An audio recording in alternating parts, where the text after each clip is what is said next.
Que não tá acreditando. Ele demorou só uns 3 meses pra pagar, né? Opa.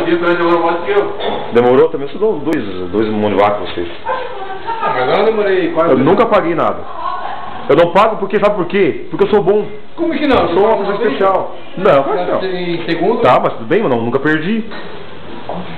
Vou perder como? Como é que eu vou perder? Pra mim é impossível perder.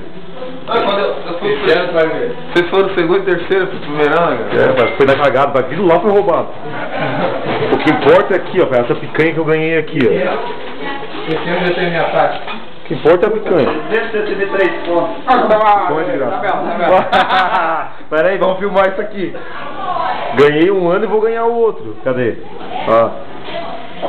Olha aqui, ó. Vindo aqui, ó. Ô, não, olha a diferença. Olha a diferença. Uma rodada já te passa, cara. Não, tô dizendo dele. Ah, isso aí é. Ele vai perder, entendeu? Vai. 5 rodadas eu. Uma rodada de 100 e poucos pontos lá. Vocês podem ganhar assim, ó. Se eu ficar em coma, vocês vão ganhar, cara. É o único jeito de vocês ganhar de mim. Já aposta até o final do campeonato. Só se eu entrar em coma pra vocês ganharem de mim. Acho que eu devo fazer quantos pontos numa atacada só? Eu não sei.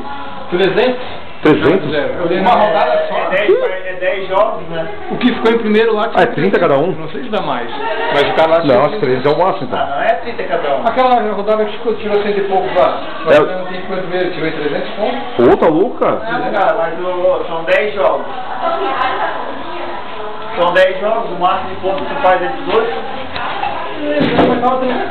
Tem 80 pontos, cara. Mas também, Já tinha mais. acertar em cheio e ganhar, acho que é 28, né? Ah, tá. Pode acertar todos. Não, mas aí é quase impossível. Cara, você tá em cheio é. No máximo é 180.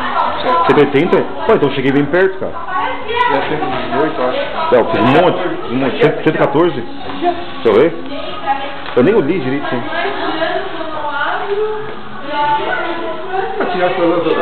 Bota o Júnior aí na aliança de tanga. Pois é. Mas depois ele vai ver esse vídeo aqui e ele vai...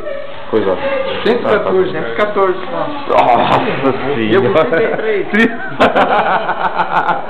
Como é que pode? Como é que conseguiu?